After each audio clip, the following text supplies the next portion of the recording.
Mga ka-MP, mga ka-DDS, pinakinggan namin.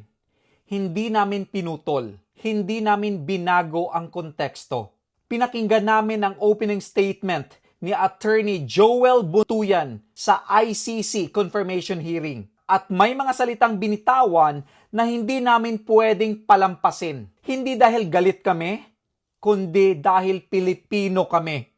At may karapatan kaming magsalita kapag ang milyon-milyong Pilipino ay inilalarawan sa paraang hindi patas. Narinig namin ang mga salitang ito: Duterte clones, virus of impunity, infected millions of Filipinos, disciples, at maging ang mga Pilipino sa abroad ay inilalarawan bilang mga taong dapat katakutan dahil sila raw ay clones. Pag-usapan natin ito kasi ang mga salitang ito hindi lang simpleng legal argument. Ito ay mga label. Ito ay sweeping generalizations. At higit sa lahat, ito ay salitang tumutukoy sa milyong-milyong Pilipino.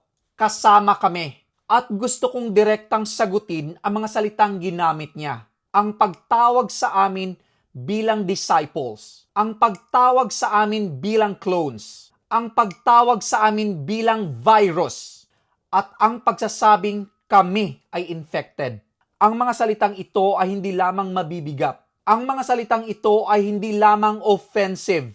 Ang mga salitang ito ay hindi dapat gamitin upang ilarawan ang milyon-milyong Pilipino na may sariling isip at paninindigan. Hindi kami disciples ng kahit sinong tao. Hindi kami clones ng kahit sinong leader.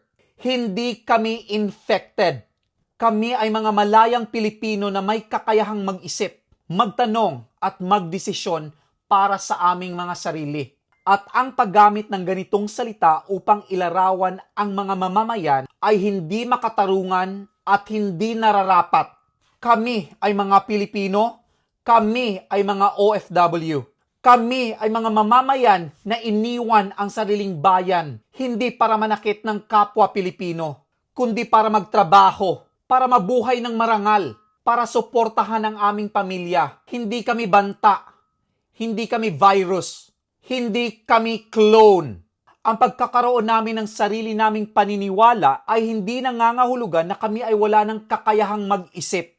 Ang pagkakaroon namin ng sariling pananaw ay hindi nangangahulugan kami ay infected. Ang pagsuporta namin sa isang leader ay hindi nangangahulugang kami ay clone. Kami ay mga malayang Pilipino. May sariling isip, may sariling karanasan, may sariling dahilan. At nais din naming linawin ito. Ang pagkawala ng mahal sa buhay ay hindi biro. Ang sakit na mawala ng ama, ng anak, ng kapatid ay isang sakit na walang katumbas. At bilang mga Pilipino ay hindi namin minamaliit ang sakit ng kahit sinong pamilya.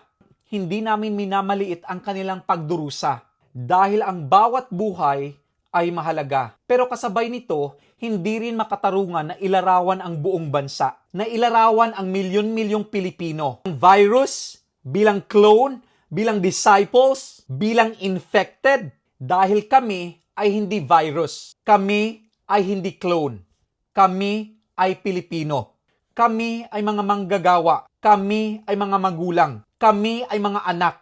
Kami ay mga OFW na malayo sa aming pamilya na nagsasakripisyo araw-araw.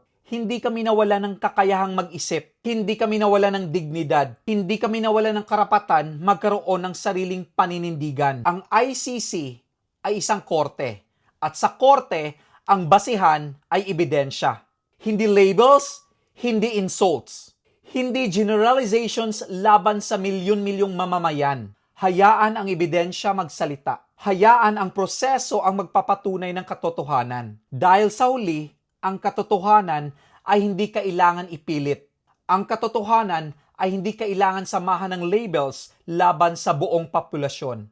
Ang katotohanan ay naninindigan sa sarili nitong lakas. Ako si Miko Poge at hindi ako clone. At hindi kami clones. Hindi kami virus, hindi kami infected, hindi kami disciples.